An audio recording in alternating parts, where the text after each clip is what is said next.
శ్రీ చక్కెర తులసీకృష్ణస్వామివారు సాంఘిక మాధ్యమంలో ధారావాహికంగా అందిస్తున్న రామాయణానుభవాన్ని మా నాన్నగారైన శ్రీమతి తిరుమల వెంకట వేణుగోపాలాచార్యులు గారి ద్వారా విని ఆనందిద్దాం.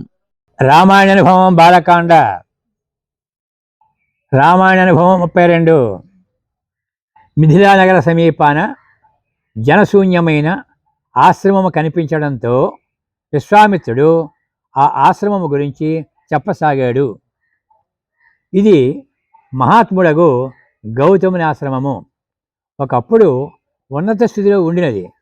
దీన్ని దేవతల సైతము పూజించేవారు.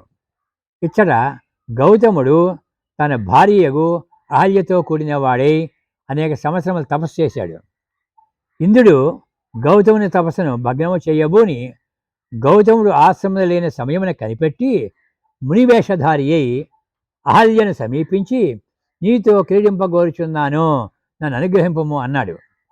మునివేషమును వచ్చిన వాడు ఇంద్రుడిని తెలుసుకొనియు అతని మీద ఆమెకు మనసు మరలందున అహల్య సమ్మతించింది. అహల్య, ప్రభు, కృతార్థురాలనైతని, నీవు త్వరగా వెడిలిపోము. నిన్నును నన్నును రక్షించుకుని మార్గమును చూడుము, నా మర్యాదను కాపాడుము. గౌతముడు వచ్చునేమో అని శంకించి ఇంద్రుడు వేగముగా వెడలుచుండినాడు. కానీ గౌతముడు స్నానము చేసి ఆశ్రమునకు వచ్చుచుండినాడు.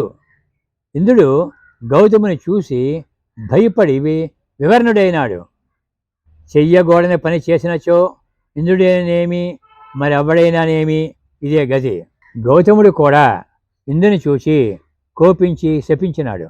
దుర్మార్గుడా, నీవు విఫలుడు అవుదువుగాక అని శపించినాడు. ఇంద్రుడు వెంటనే విఫలుడైనాడు, అనగా వృషణాలు కోల్పోవడం. గౌతముడు అహల్యను సైతము శపించినాడు.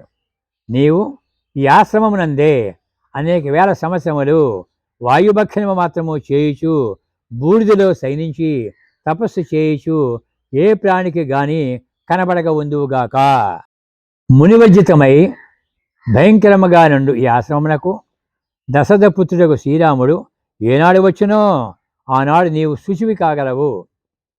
శ్రీరామునికి అతిథి సత్కారము చేసి దానివలన లోభమోహములను వీడి నీవు నీ నిజరూపమును దాల్చి నా ఎదుర సంతోషముగా ఉండగలవు అని చెప్పినాడు.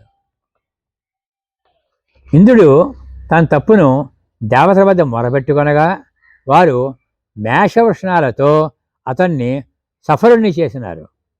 రామ, ఇప్పుడు గౌతముని ఆశ్రమమునందు ప్రవేశించి అహల్యకు శాప విముక్తి కలిగించు. శ్రీరాముడు అడుగుపెట్టుడి తోడనే తపస్సు చేయనుమడించిన కాంతితో తేజరిల్లుచుండిన అహల్య కానవచ్చింది. శాపమంతమైనందున వారి కనపడింది. రామలక్ష్మణులు అహల్య పాదములకు నమస్కరించినారు. శాపకాలమున గౌతముడు పలికిన మాటలను స్మరించి అహల్య రామలక్ష్మణులకు అతిథి సత్కారము చేసి పూజించినది. ఈ శుభ సమయమున పుష్పవృష్టి కురిసినది. అప్సరసలు ఆడినారు, గంధర్వులు పాడినారు. గౌతమ మహామునీశ్వరులు సైతము అచ్చడికి వచ్చినారు. చిరకాలము విడివడి ఉండిన అహల్య గౌతముడు కలుసుకున్నారు.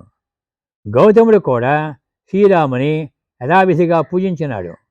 విశ్వామిత్రుడు రామలక్ష్మణులను వెంటబెట్టుకొని మిథిలకు ప్రయాణమైనాడు. నోట్: అహల్య శిలగా మారడం, దేవేంద్రుడు కోడిగా రావడం ఇవన్నీ కల్పితాలు, వాల్మీకము కావు.